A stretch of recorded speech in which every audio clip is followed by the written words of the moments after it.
25 de setembro de 2022. Eu sou no mar da vida.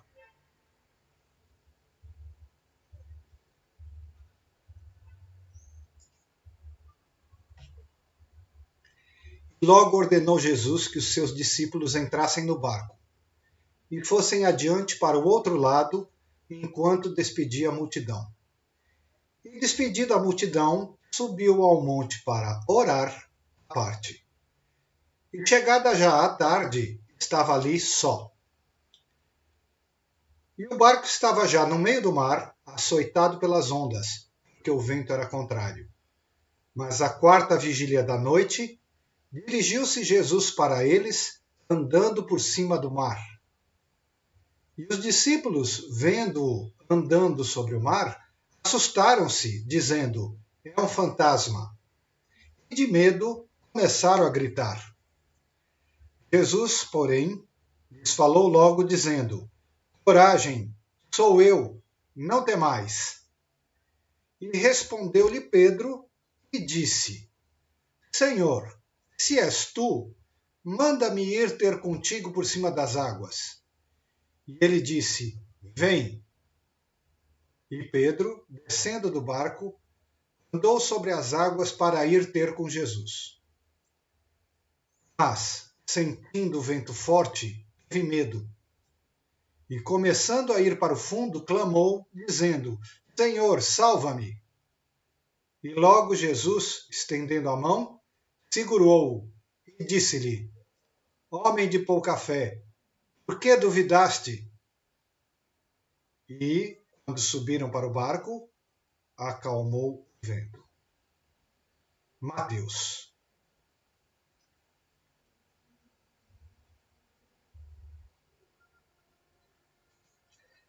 Esse, um dos mais extraordinários episódios de todo o Evangelho, ocorreu num dia assim bastante difícil.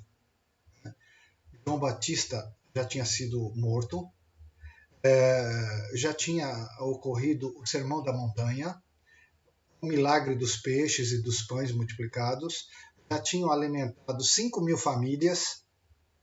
Então foi um dia muito cansativo e Jesus mandou os discípulos na frente e se recolheu, como às vezes acontecia realmente, né? Ele, de vez em quando ele ficava só, isso é muito interessante. Os discípulos então foram de barco no mar da Galileia e com o vento muito forte eles começaram a ter medo. Então a tempestade ficou mais forte e eles ficaram com muito medo. Então Jesus apareceu andando sobre as águas. Eles não compreenderam, acharam que era a morte, e aí eles começaram a gritar, apavorados. Então Jesus disse: coragem, sou eu. Mas numa homilia dos beneditinos, que são muito cultos, né, o abade Dom Emanuel esclareceu que isso, na verdade, é um erro de tradução. Na verdade, Jesus teria dito: coragem, eu sou. E disse o nome de Deus, que foi dito a Moisés no Monte Horebe, no Monte Sinai: eu sou. E diante do nome de Deus, a natureza toda teria se acalmado. Então, segundo os beneditinos, que é uma das ordens que eu mais respeito, pela sua cultura admirável, então ele teria proferido o nome de Deus, ou seja, teria revelado a sua verdadeira natureza naquele momento. O que se segue, então, nós conhecemos. Nós sabemos que Pedro então questiona, então, né, me chame e eu ande pelas águas também. Jesus diz: vem. Ele vai, afunda, porque vacila na fé. Então, aí, este é o ponto que eu quero trazer hoje.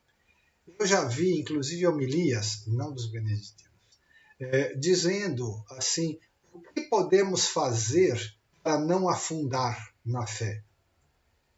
E eu fiquei com vontade de contestar no ritual, não é possível, né? Mas eu fiquei com vontade de contestar. Eu fiquei com vontade de dizer assim, olha, eu não quero saber o que eu faço para não afundar. Eu quero saber o que eu faço para sair do barco. Porque Pedro, nessa hora, teve uma atitude absolutamente extraordinária. Nenhum ser humano jamais teria. Jamais. Nenhum ser humano seria capaz de sair daquele barco. Como, de fato, todos os outros discípulos não foram capazes de fazer a mesma coisa. Nenhum teve a coragem que Pedro teve. Então, Pedro, naquela hora, diante do nome de Deus e da situação, ele entrou num estado de elevação de consciência, de êxtase. E ao pedir para andar pelas águas, Jesus reconhece o estado elevado dele e diz: vem. Ele reconheceu o estado de consciência. Aí, no meio do caminho, ele começa a ter medo, e por causa do medo, ele afunda. Então, segue-se aí os grandes problemas da humanidade. Primeiro, Pedro, por mais elevado que ele estivesse, diferente de Jesus, ele tem um pé ainda na vida humana. Então, uma hora ou outra, vai entrar o medo, vai entrar a morte, ou melhor, vai entrar o medo da morte. Isso é próprio da natureza humana. Isso remete, na verdade, ao pecado original. Eu já explanei num outro vídeo. Assista, vale a pena.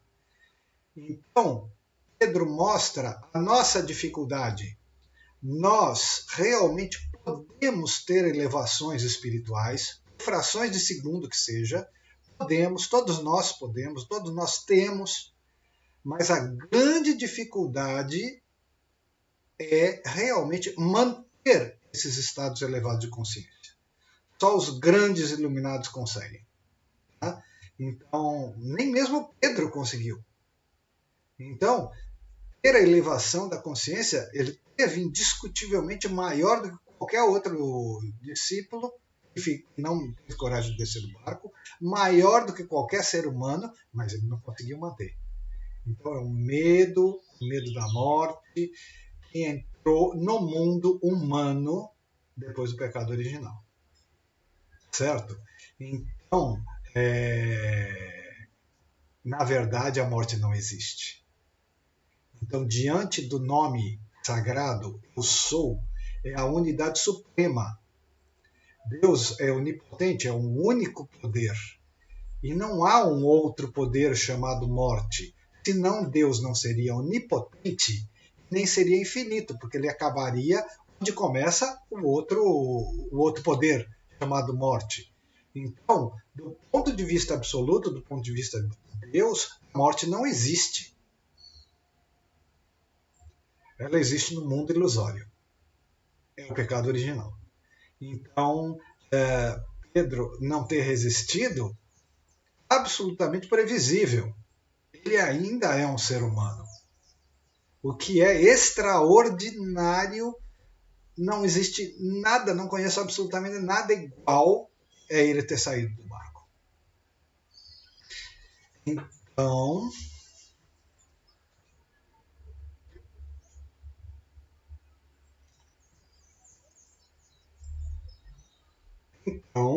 diante de um ato tão extraordinário,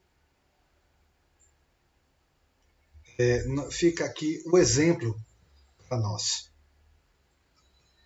Esse barquinho vagando nas águas, para lá e para cá, jogado pelas ondas, somos nós. Somos nós na vida, né?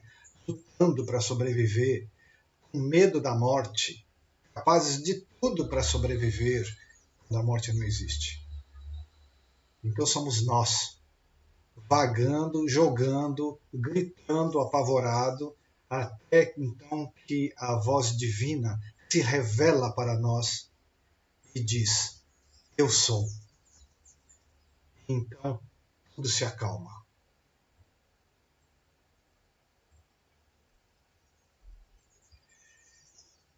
Eu vos dou a paz, eu vos dou a minha paz, não como o mundo a dá. Eu sou. Agradeço pela sua disposição de me ouvir. Agradeço, agradeço, agradeço. Uma semana de paz, da minha paz para todos.